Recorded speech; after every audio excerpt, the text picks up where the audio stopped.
This episode of Capes and Lunatics is brought to you by Tweaked Audio. Get awesome headphones, go to tweakedaudio.com and use the coupon code Southgate to get 30% off, free shipping, and a lifetime warranty. Or you can get there through the link on our website, southgatemediagroup.com. Recording has started. Hello, and welcome to Superconnectivity. I'm your host, Charlie, the Professor. With me as always is the blue-eyed bomber from the Burger Pit, Phil, Philmy, and Perich. Hello, Philip. Welcome back to Superconnectivity. Oh, you know what? I realized there was something we forgot to talk about on Capes and Lunatics this week, and it surprises me that we forgot. I did think of, while we took our break, I did think of one story. I'm curious to see if it's the same thing you're thinking about. I am thinking about the Wonder Woman 84 trailer. Oh, no. We haven't talked about that yet. I know, but that's... I'm surprised. We'll talk about your thing in a minute. Okay. But let's talk about Wonder Woman 1984. Okay. People like it. I don't think it's bad. I think it should have dropped before Black Widow. Now, maybe that's just because I'm a Marvel guy. And I'm grading Marvel on a curve and DC on a curve. But honestly, it was a bit Stranger Things for my taste. It was a little too totally 80s. And that's what I'm going for. And did they put out a new poster for that? Because I swear, someone did like a side-by-side. There was like a Black Widow poster and a Wonder Woman poster, and they both were like in the same exact pose with their arms like at the exact same angle or whatever. And well, there's only so many ways you can pose in a poster. Yeah. But, you know, here's what I'm going to say. You know, DC is always chasing Marvel. I don't think that's a controversial statement. Oh, movie-wise, really definitely. And I kind of feel like they're like, oh, you know how we always say, I always say, you know, Joker was a really great film. I just hope DC takes the right lessons away from it and not the wrong lessons away from it. And I kind of feel like Wonder Woman 84 is the wrong lessons from Shazam. If you follow my grift on that. Yeah, but I just don't know how much they're taking from any of the other movies, because I think Wonder Woman 84, I mean, I don't know when they started actually, you know, production on this, but I mean, it's basically been in the works since the first Wonder Woman. And to call a shelter heaven an entrenching tool, the entire reason we have people asking for a Snyder cut is because basically they shoot a film and then, you know, sort of like Marge Simpson with her, what was that suit she had? Where she got remember when Marge got I want to say it was a Ralph Lauren, but I don't think it was a Ralph Lauren. She got the pink suit. And it was a very fancy pink suit that she got on the sale rack that fit her perfectly. But then she wore it everywhere, and then she had to, like, recut it. Oh, yeah. Suit, you know. And I get the feeling that's sort of how DC does their films now. Where they, like, make the film. So, well, how can we make this into a different film?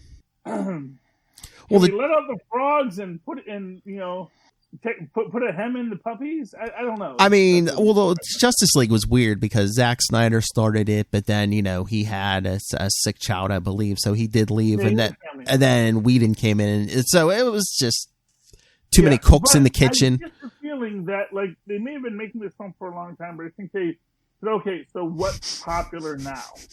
And they said, well, Stranger Things is super popular. And so, well, this is set in the 80s. I mean, my honest opinion of this film is it was meant to be. I kind of got the feeling that I think Patty Jenkins wanted to make a Wonder Woman 77 kind of story, where she's taking Wonder Woman into the future with maybe Steve Trevor Jr. or something. Because not for nothing, Etta could have had a bun in the oven at that point. We don't know. Well, that's the original story. Is that like Steve Rogers Jr.? Oh yeah. Rogers, not Steve Rogers. Steve Trevor Jr. was like, well, Etta and Steve got together. It's like, really? Sure, why not? Looks exactly like Steve, not a bit like Etta. we're gonna go with it. You know, if they ever do like another amalgam universe or something, that's where they're gonna stick Steve Rogers in that Steve Trevor slot. You know, they were lovers in World War II. He went into the ice. You know, she didn't age, and they're back together in the present. Well, they already did the amalgam with Steve Rogers as the Super Soldier. Super Soldier, yeah. But maybe you get Super Soldier Junior, you know, and then you do like Kingdom Come Super Soldier, where he's got like the gray hair, it's like old man Steve Rogers. Well, instead of Super Soldier serum, they give him Kryptonian DNA. So who says he ages that quickly? Maybe he ages even more quickly. I mean, it's Kryptonian DNA. What's that stuff supposed to do, Philip? Does everything all accelerated, you know? But yeah. So it's an interesting mix of genres that they're doing with it. I think it's good. Actually, my favorite part about this is a scene where they're leaving the mall and like Diana says something to, I think it's Steve Trevor, but I actually think it's supposed to be the Ed Begley Jr. character, which is how you know it's actually supposed to be Wonder Woman 77. Not the earlier World War II Wonder Woman, but the Wonder Womans that had Ed Begley Jr. as a recurring character. Yeah. Is they make the point like everything here in a piece is a piece of art. And the guy says, wait, is this trash can a trash can or is it art? And you laugh, but that happened to me at the Heidelberg Project in Detroit. There is this it was like an entire, like a bunch of abandoned houses that this artist, very notable artist, I forget his name, but look up Heidelberg Project and you'll learn all about him. It's an amazing piece of art. And he basically took an entire block of abandoned houses and like painted them and set up all kinds of weird found art projects that he built into it. And myself and another, because this is when Detroit had a second city, and me and another guy in the second city were like there, and we're sitting there, and we're walking around, we're looking at everything, and it's like really impressive. And then, you know, he had a drink and he was about to throw it away, and then he stopped because there's this old rusty trash can, like one of those wire 1970s trash can that's in the middle of the park. And we look at it and I was like, wait, is that a trash can or is that art? And the artist was there, and we asked him, is this a trash can or is this art? He's like, well, what do you think? He got very mad about the entire question. It's like, dude, it's a trash can in your art installation where people are coming to walk around. What are we supposed to think? That's why we asked. So yeah, that scene alone resonated with me and makes me want to see Wonder Woman 84. Yeah. So right there, that entire concept of everything is art, but there's also a physical representation of it and an actual application for it.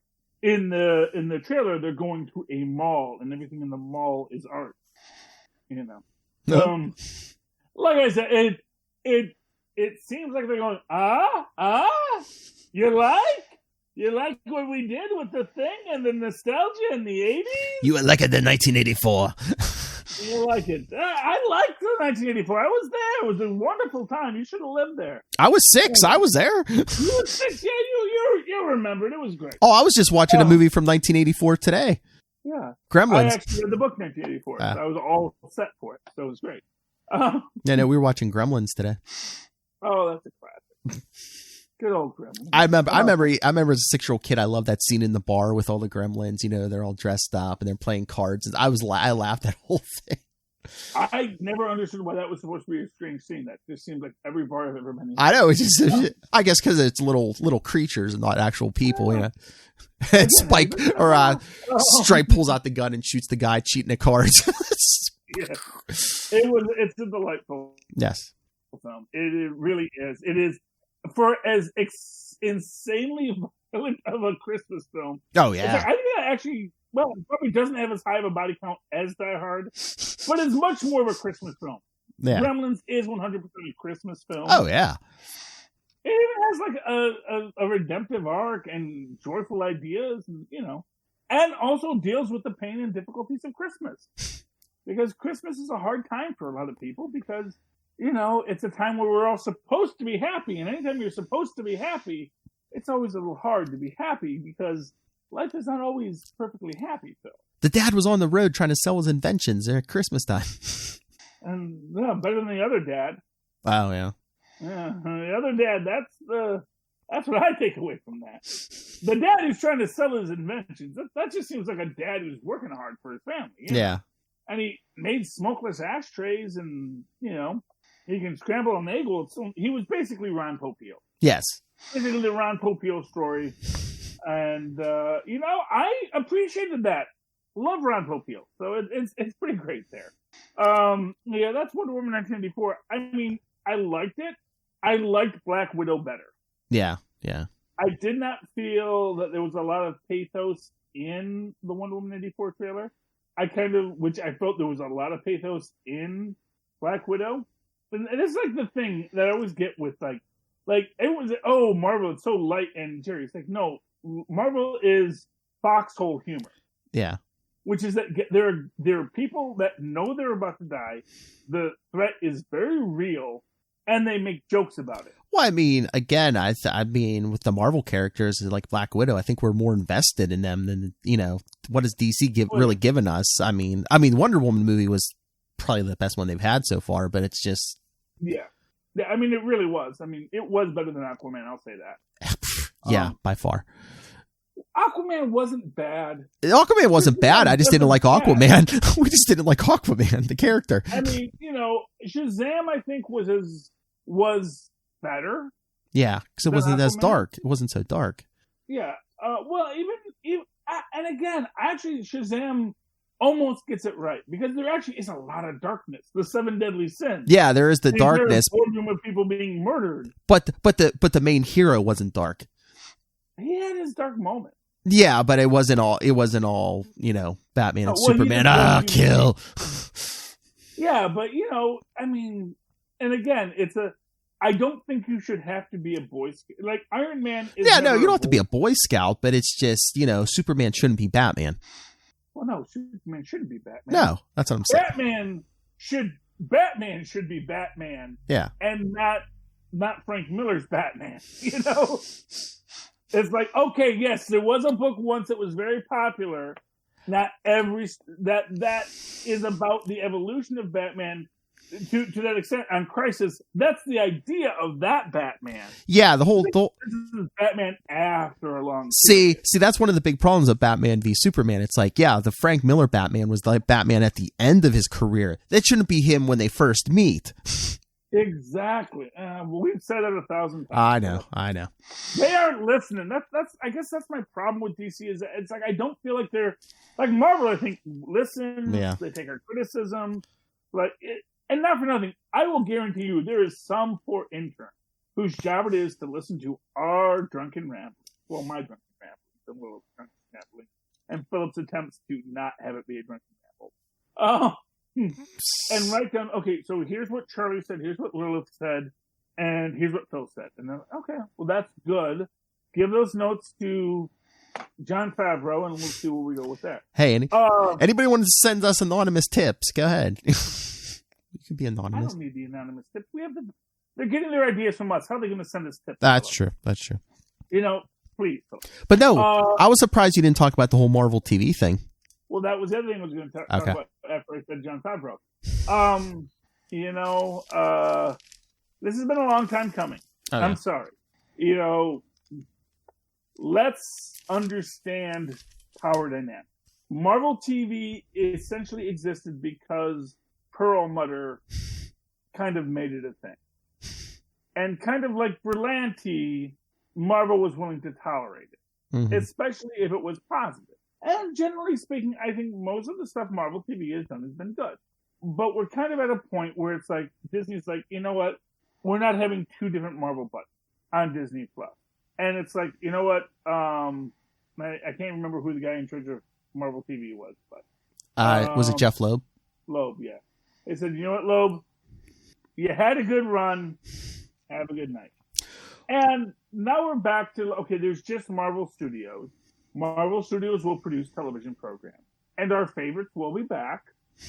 They're still advertising the Runaways. They're not walking away. Well, they still have a season, right? I mean, the did season 3 start? I mean, it's going to be their last season, but I mean, still coming, just like Agents of S.H.I.E.L.D. Well, exactly. But I don't think that they're going to walk away from those things. They're part of the universe. Oh, no, they'll throw those characters in somewhere. Well, exactly. And it's like, exactly. Now it's like, now Feige gets to say, now, okay, here's what I want to do with those guys. And everyone else is going to say, great idea, Mr. Feige. Well, they can't even show up in a movie. No wonder they put you in charge, sir. Maybe our dream will finally happen and we'll get some Agents of S.H.I.E.L.D. in a movie somewhere. I am certain we will, because we already got Noir and Mandalorian. That's right. The original Disney princess is back. And she is a part of the, she's Disney family. Mm-hmm. That's the point. Her, Phil Coulson, even Fitz and Simmons, they're all Disney family. Mm-hmm. I think even Sky's going to come back. Don't get me wrong. It's like their family. Peggy Carter's going to come back. They're all going to be a part of this. Well, everybody, because they're part of the family. Everybody has to survive that last season, though. Charlie Esser. You really think they're going to kill Fitz or Simmons off? No. I mean, their freaking grandkid will die before either of them die. Fitz and Simmons are in the cartoons. They can't kill Coulson. They keep trying and they can't do it. Phil wants to die, but he can't. Let me die already. No, we need you. Well, honestly, he's Agent Phil Coulson. He is the superconnected glue of the Marvel Cinematic Universe. He stood up to Loki. And Loki's going to get his own series now, too. Mm-hmm. So, see, that's the thing. They can't kill these guys off because even when they do, they're like, yeah, we're going to bring them back. Alternate Loki, yeah. Is an alternate really possible when you exist on multiple dimensional planes? I know. I just didn't know if that was because of that scene in Endgame. He grabs the cube and takes. Yeah, well, it is what it is. I mean, they say Thanos will be back too. Because they made the point. Well, actually, that when they snap you out of existence, that doesn't kill you. It just places you outside of reality, meaning that you can come back at any time. Which is essentially why everyone was able to come back, because it wasn't someone who died, it was someone who was blinked out of reality. Which is why they couldn't bring Natasha back. But maybe she got out another way. That's the thing. It's like, don't say she's dead just because she died. I mean, we got Infinity Stones, time travel's already been in play. I mean, well, yeah, and not for nothing, she died to release the Soul Stone. So what happens when you put it back? Or just what happened to her when she died. Yeah. She could be in the Soul Stone too. We saw that Gamora was in the Soul Stone. Mm-hmm. So presumably, Black Widow's in the Soul Stone as well. And as we all saw in Infinity Warp, you can get out of those things. Put a whole Earth in there. I'm not saying that Mr. Miracle, the world's greatest escape artist, but I think Natasha's got some skills. She could bust out. Or she could be thinking about her life while she's in there. That's the Black Widow movie. Well, I mean, anything is a possibility. I'm waiting for that after credits scene. I'm waiting for that. She's talking to Gamora in the Soul Stone. And then this happens. Actually, you know what's the saddest part about the Black Widow film? What? No Stan Lee. Oh, true. Although, didn't they say they shot some footage? Maybe could they have some footage? Maybe. I don't think. Here's what I'm gonna say. Stan Lee will be there. Yeah. He's gonna be. It's gonna be like the Marvel TV where he's. It'll be like a poster or something. Yeah, and I'm cool with that. Yeah. Honestly, man, there was a great. I was reading today one of the Stan soapboxes, and it was just after the riot at Attica, and he mentions this. He's like talking about like, man, maybe we have to understand that just because it's for the right reason of good doesn't mean that maybe bad things aren't being done in the name of good, and good things aren't being done in the name of bad. It's just like, it really was a guy trying to deal with the very complex political world at the time. Oh, yeah. I miss Stan Lee. He's a better writer than people give him credit for. That's what I'm going to say. Maybe not with the words, but with the stories. He told stories, and those stories were the best stories. Fortunately, I think there are a lot of great writers inspired by him who are still telling great stories to this day. He created Disney and Empire. honestly, I actually think Disney got as much out of Marvel as Marvel got out of Disney. You know, I think Marvel, like I said, Disney is the Smithers to Marvel's scatterbrained, Mr. Burns. It's the person keep these. Let's get it organized. Let's put it on. Same with Lucasfilm. Like they bought these great properties from these guys who are kind of a mess. It's a bunch of. I got a bunch of stories over there, and other stories over there, and these stories kind of go together. I don't know.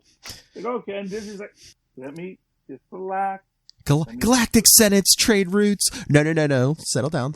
We'll take care of this. Let's put this in order. Let's make a Mandalorian story. And isn't that the best? And I'm going to tell you, Rise of the Skywalker, if there is not a 3-foot being in Mandalorian armor saying the way this is, I won't say it's a bad movie because it doesn't have it, but I want it to have it. Although I'm still worried that Baby Yoda dies. Yeah, but I was going to say, would they not have him just in Skywalker, just Rise of Skywalker, just because that way you oh yeah, I know he must survive the Mandalorian series. Do they want to keep it more vague? Well, here's the thing. I think he might die at the end of Mandalorian, expressly because there were no Yoda toys. Because why would you put out toys when his death is going to drop at Christmas? Yeah, true.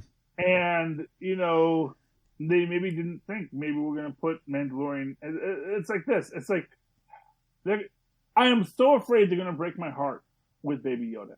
I am so afraid of that, Philip. Oh, hey, you know what? I told you the new episode dropped today. The next episode drops Wednesday, it says. And that's the last one, right? I don't think.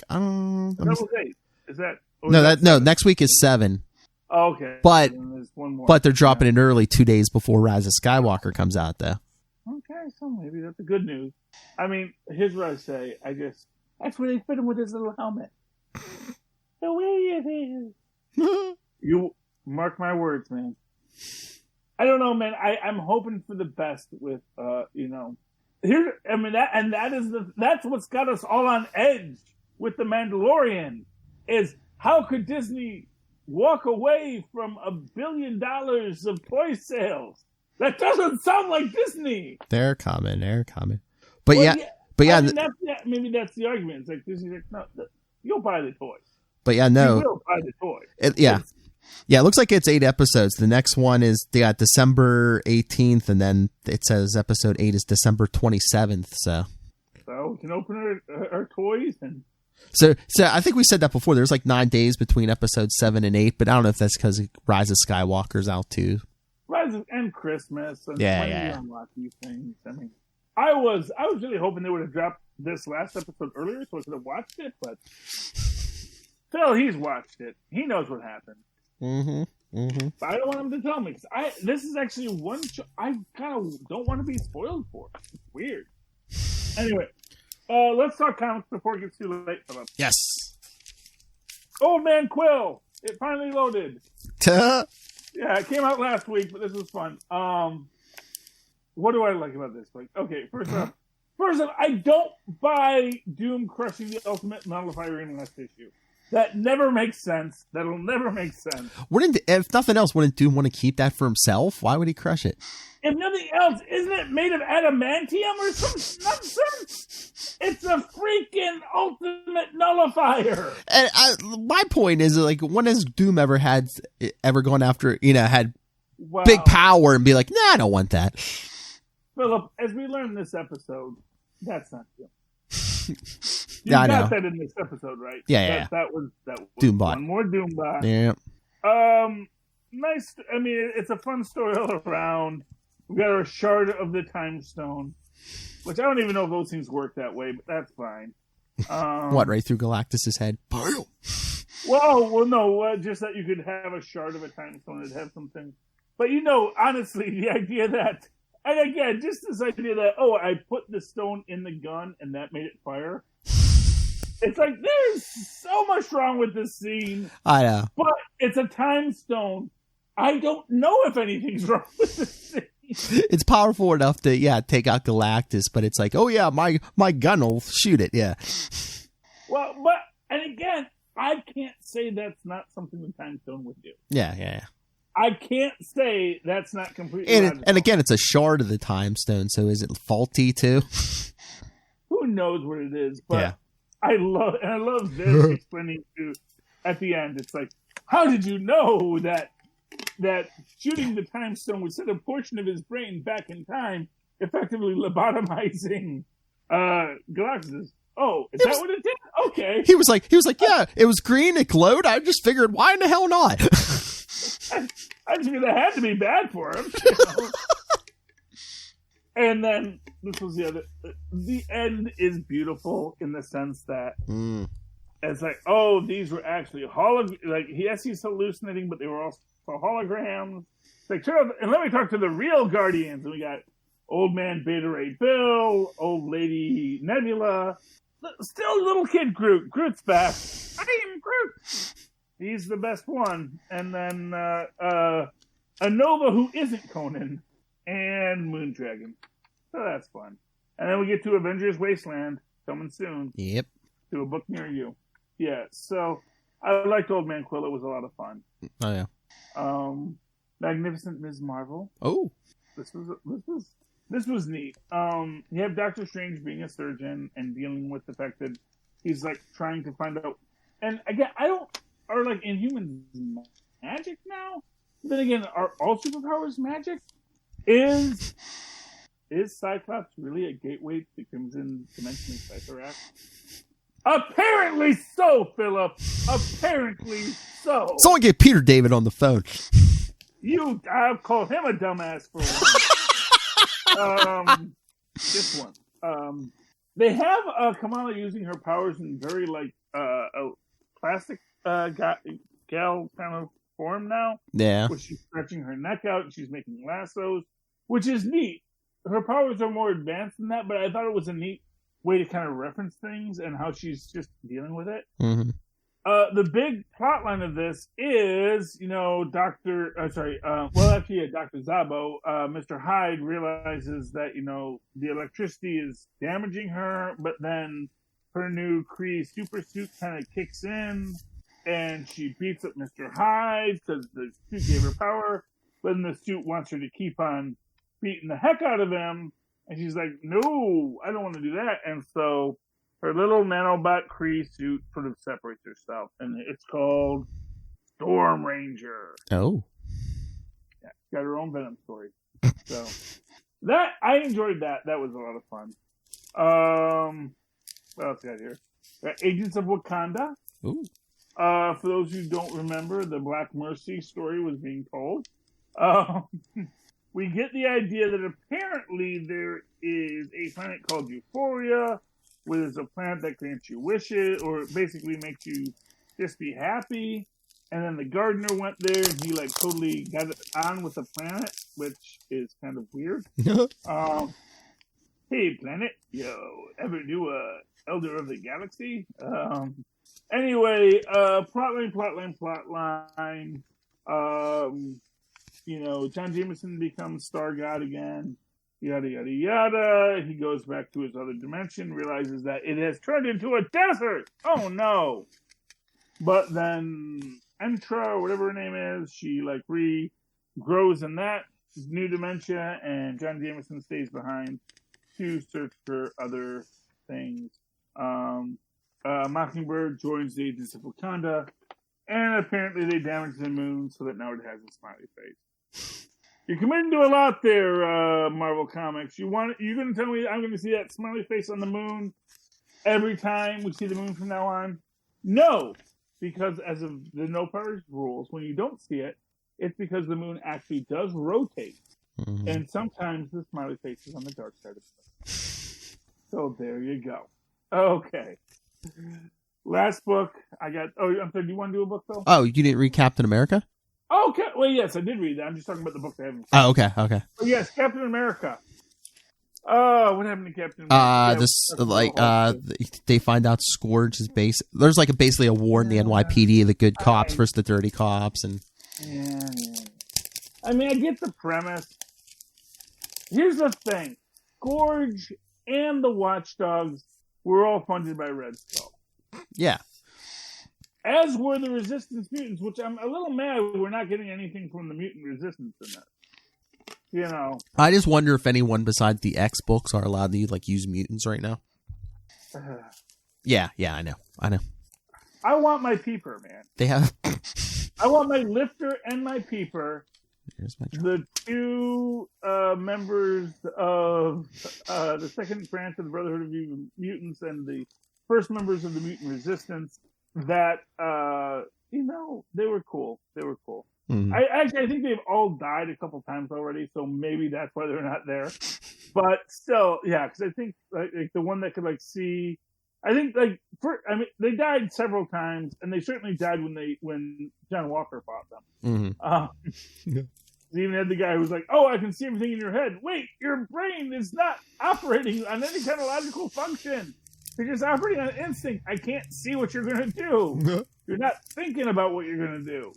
That makes it hard." Oh, so maybe they all died at the hands of John Walker, but I kind of feel like I've seen them after that, so I kind of think like at least some of them survived. Yeah, I think at so. least Peeper, I think, survived. He was the guy who had like the gigantic eyes. He had like laser blast and X-ray vision, and he had just lots of eye power too. Oh yeah. But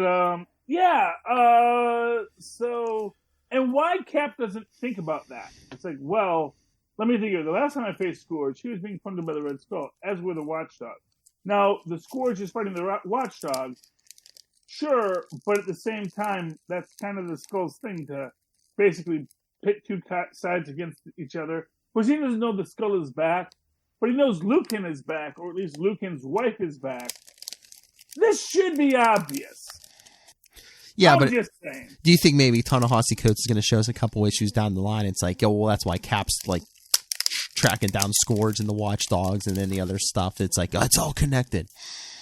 Well, no, I think Ta-Nehisi Coates is I think he's letting Cap be dumb. No. And to be fair, you don't go broke letting Cap be dumb a little bit. Yeah. Because he's not known for being the guy who has all the angles. He's the guy who can solve any problem, but he's not Batman. He's not planning 6 stages ahead. Because first off, you can't plan 6 stages ahead because the world is too chaotic. You really could, you can try to be the mad thinker, but the mad thinker's plans always unravel. Yeah. So what's the point, But, so I don't know if Ta-Nehisi Coates is going to... I mean, I'm sure he will eventually reveal that, yes, Lucan is behind all of it, like they're behind everything. I mean, it was a good episode. I'm still waiting to find out more about Dryad. Yeah. Because I don't think Ta-Nehisi Coates is ignoring the fact that Captain America Peggy Carter, who is going to be on Disney Plus next year, is in the mainstream Marvel universe. So the idea that Peggy and Sharon reconnected and Peggy's all young again, it kind of makes perfect sense. Yeah. So I kind of want to see where that story goes. And I kind of feel mad that we're like kind of getting all this Captain America nonsense. Yeah. Well, I want to see what's going on with Dryad. I want to see what that storyline is. And I still want someone to tell me what happened with Ian and Cap and Sharon Carter's Venom symbiote infected daughter from the alternate Hydraverse. So. Yes. Anyway, yeah. So that's that. Yeah. No, I really enjoyed Captain America. It was a lot of fun. But again, like I said, it seemed like a filler issue. It seemed like not a lot. I mean, yeah, we got the reveal that, oh, no, Scourge is killing corrupt cops and they're part of the Watchdogs. But the Watchdogs have this teleportation device and they're showing up everywhere and yada, yada, yada. They do a flash grenade and Cap has to fight through it. All very dramatic, but also not pushing the story forward, in my opinion. Yeah, well, that's why I'm saying maybe it's going to be revealed Lucan's wife or whoever's behind everything, because it just seems like weird that Cap's not going at trying to like take her down 24/7.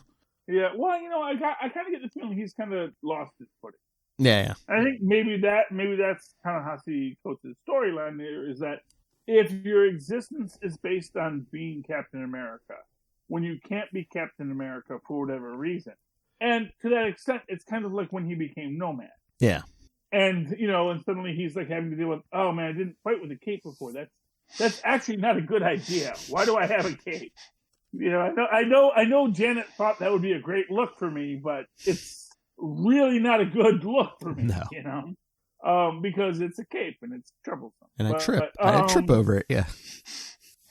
Yeah, and it's like he's trying to find footing. He's like, oh, I'll go back to being super soldier. That was cool. I had the light shield, all that stuff, but it's like it's still not right for you. It's still not. You're still not where you need to be because you're trying to force a new identity when you actually have to rediscover what your old identity meant. So I think that's where Ta-Nehisi's going with this. I want more of Peggy Carter. Yes. But we'll get that next issue, I'm sure. In fact, they actually said, next issue, Nick Fury, Peggy Carter, Cap, all hanging out. That'll be fun. They're going to get a soda at the malt shop. And then, did we talk about Immortal Hulk yet? Or I know we talked off air, but yeah, we didn't talk on it. So, yeah. So that happened. Not feeling Immortal Hulk. Well, it's like, I get what they're trying to do, but they're trying too hard. Mm-hmm. Like, oh, we'll commodify the Hulk, we'll sell the masks, and da-da-da-da. And they do the little, for those of you who remember plastic masks, I mean, in general, it's a neat idea, but the whole, it's a dull issue. It's a really dull issue. Not for nothing. Here's what I'm going to say. If you ever watched episode 1, The Phantom Menace, and they go into that whole thing about trade negotiations. Yes. That's way more interesting than what Dario Auger does as a freaking Minotaur in a suit with a scarf because he's a hipster. Remember when Sonic had the scarf? They called him Hipster Sonic. Oh, yeah. It was I want to say it was the last Sonic cartoon, but maybe they've done 2 others since then. But yeah, Sonic had a scarf because they had to show he was running fast. He needed a scarf, and it was a hipster affectation. And Dario Auger has hipster affectation. And I don't like how they drew his horns in this because they're actually kind of goat horns, not bull horns. Mm-hmm. He should have kind of, granted, Texas Longhorns weren't a thing back when the actual Minotaur was conceived of, but they also had horns different than ibises. So if you give them straight up horns that kind of curl, that doesn't look the same as an actual bull's horn. So. Mm-hmm. It is what it is. These are just my own personal. But I don't know if I feel that. I know. I mean, I get what you're saying because it's like I thought we were going at a good pay. We had a good thing going. We had the multiple Hulks. We had Devil Hulk. We had Joe Fixit. I mean, we had all this stuff with the Hulks, and all of a sudden, after that issue 25, things seem to go off the rails. You know why, Philip? I'm going to tell you exactly why. Because it's what if Superman was a jerk story. This is always the problem with the Hulk. Because if you have a character who's super, super powerful, mm-hmm. in fact, you want to go out of your way to say, he's the most powerful one there is. And you say, and he wants to do something. Do whatever he wants. Well, it's like, it's sort of like, okay, well, either you have him do it, or you have him thwarted in doing it. Mm-hmm. And, I mean, to get to the idea, I mean, you could argue that the point of it is that as much as Hulk wants to break the world, he can't. Because all his stuff is there. And it's like, it's like, I want to tear down the system. It's like, dude, you're not going to tear down the system by being a Hulk. No. I mean, the most you'll do is you'll kill some people and maybe bust up some property. But that's not actually going to change the system. Like, literally, that it's like, you can have a French Revolution, but then you might have a reign of terror where basically you just have fascists instead of the monarchy. It's like, is that better? No, not really. No. And so it's like, it's not enough to destroy, you have to want to kill. Yes. And in that sense, you could have an argument about the Hulk and his dueling personalities, Banner and the Hulk, but I just don't feel like we're getting that. No, not I don't anymore. feel like that's what, I don't see. Not only do I not feel like that's where the story's going, I just don't feel like that's what they're building towards. I think it's just kind of like, oh, I'm the Hulk, I smash. And I know there's more to it than what they want to tell, but they're not giving me enough to let me know. They're not giving me enough breadcrumbs to know this is the way to go. In fact, they almost seem to be saying, no, that's all we're doing. We're just Hulk smash. He's going to smash Roxxon, and then everything's right forever. Well, that's what I was saying. Up to issue 24, it seemed like they were going somewhere. And now it just seems like, oh yeah, the Hulk's a movement. Yeah. For the kids. Well, and you get the idea that basically Roxxon made the Hulk a movement. Yeah. That's sort of what the big reveal of this is like, oh, Roxxon like started trying to brand the Hulk as a movement. Mm-hmm. But it's like, I don't see what that accomplishes either for Roxxon or the Hulk. I don't see how that progresses the story. Now, maybe I'm going to be held up to be a fool. Maybe it's all going to be explained in the next issue or the next 5 issues. But you need me to buy those issues if you want me to know what your end game was. And that's the point. Mm-hmm. So, yeah, that's that. Yeah. Captain America was good, though. I just want to give a quick shout out to Elvira the Shape of Water. Cool. This was the last episode from Dynamite Comics. Elvira Mysteries of the Dark is still ongoing, but this was a limited series that told another adventure of Elvira, where she gets cast in a movie with a gill man, yada yada yada. Wackiness ensues, and I gotta say this: my favorite character in this is the character they drew, who's the evil Dr. Scientist. Who does that look like to you, Philip? That's not. Okay, let me show you a better picture. That's a later picture. But when he first walks in, let me get to that picture. One second. There he is. Who's that guy, Philip? You know who that guy is? Is that what's his face? Better Call Saul. No, that's Mel Brooks. Mel Brooks. Okay. Yeah, that's Mel Brooks. Hell myself. Yeah, I don't know. I just the entire time I'm reading this, I read this with Mel Brooks' voice, and it was hilarious. You mean he who did Baby Yoda first? Okay. Yeah. Merchandising. Except Disney didn't do the merchandise. Anyway, and the big joke of this whole thing is their entire premise is they want to breed Elvira with the Gill Man. Ooh, he's the Gill Man. We're going to create a hybrid Gill Man human creature for reasons. But then you find out that actually Gill has a soft G. Her name is Jill. And she's a female. Wop, wop, wop, wop, wah! And then a lot of funny sex jokes ensue, which are delightful. They are delightful, regardless. And, good things happen. Jill and Bertram, who is another character who gets introduced this issue, swim off to fun in the Acapulco sun. And, yeah, I love the Elvira books currently being produced by Dynamite.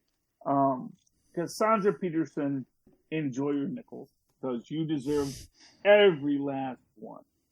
And, yeah, I think that's all my stuff. We talked about Doom last issue. Unless we want to talk about Doom 2099. Yeah, I was going to say Doom 2099, yeah.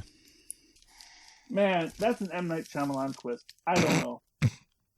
I don't know if I buy that. It's like, oh, Doom was Reed Richards the whole time. I know, because at first that when he when this Doom encounters, the guy in the floating fortress, I was like, is it going to be Kristoff? Like old man Kristoff? Anybody. The original Doom 2099 is actually a guy who had his brain rewritten to be Doom. Well, that's what I was saying, except for the Spider-Man, everyone else in these 2099 books are like new characters like the Punisher. And I gotta be honest, I'm not feeling any of them. It's like the best one was Herbie trying to recreate the Fantastic Four, in my opinion. Yeah.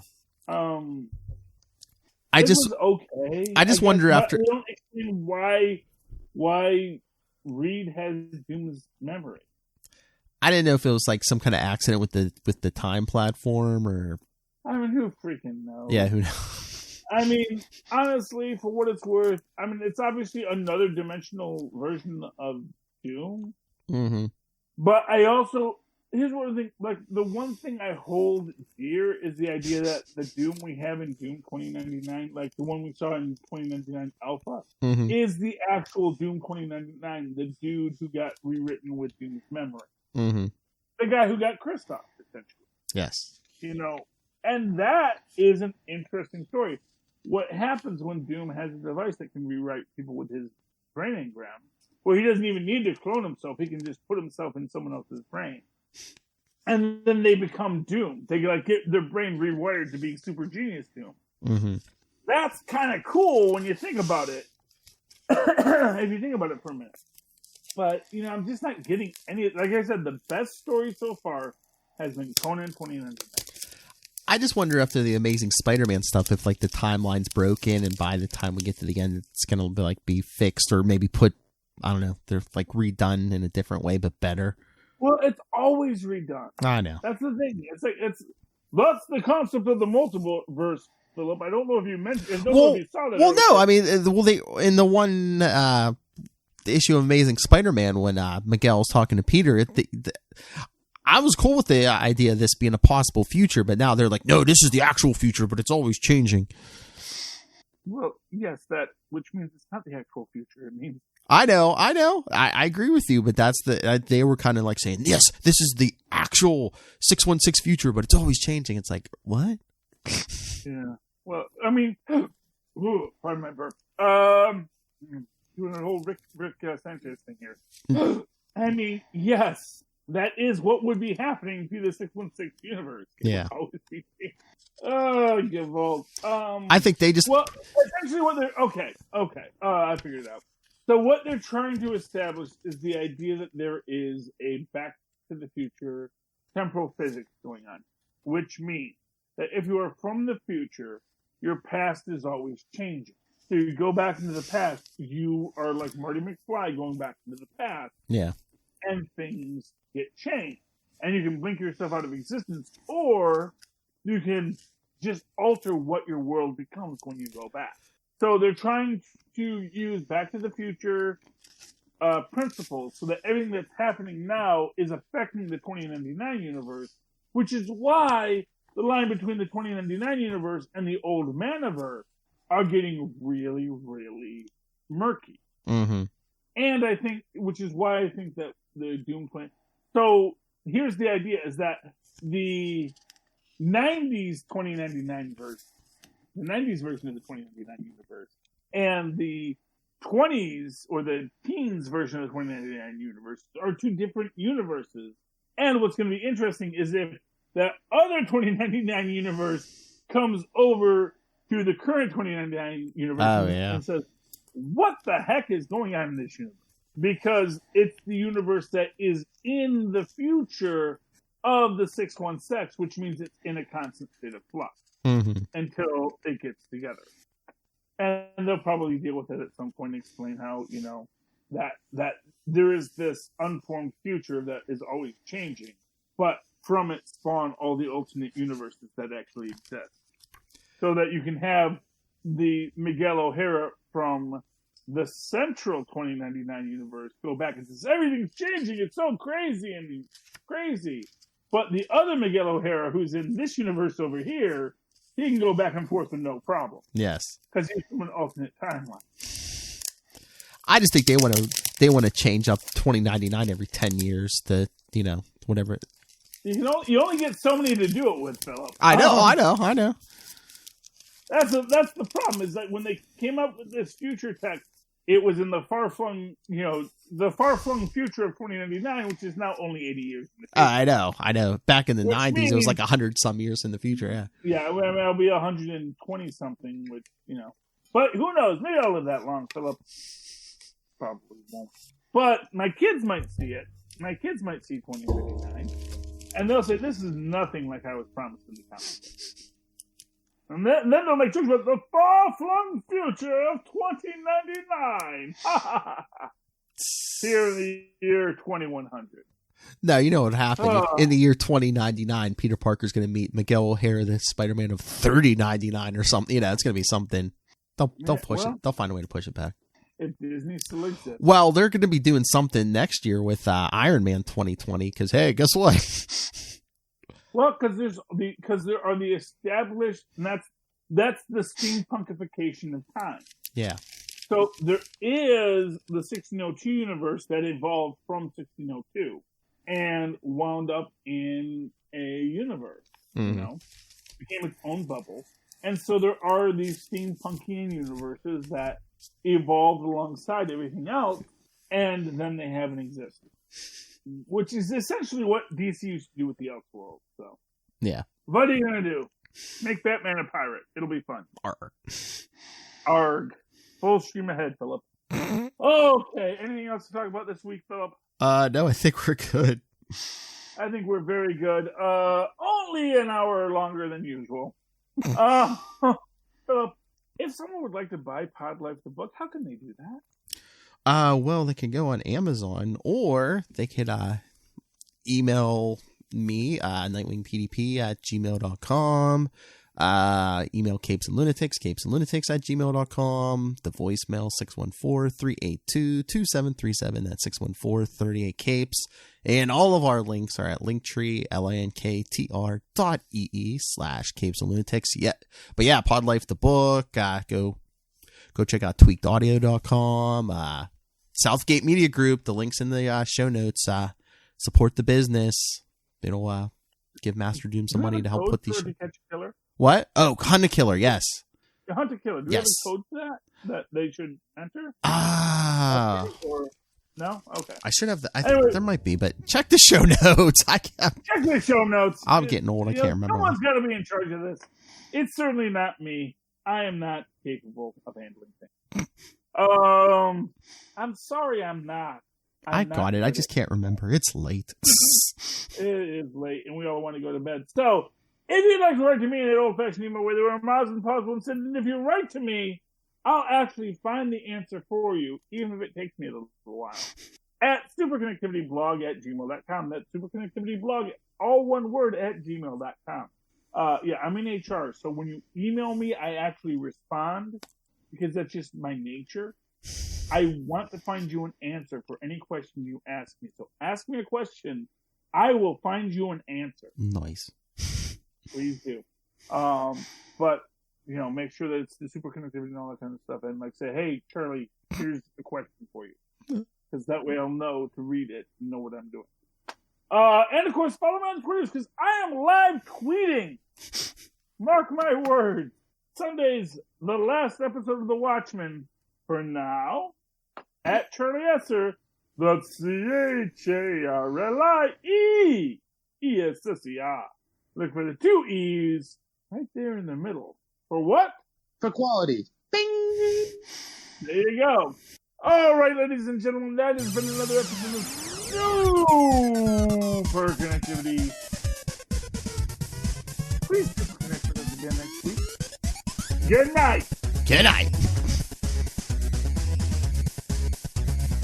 And there we go. That was the whole episode. Yes, it was. Everyone in?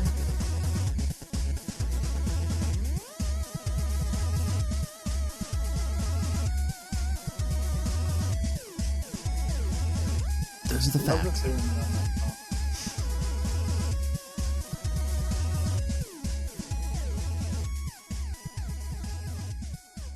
Music needs more therapy.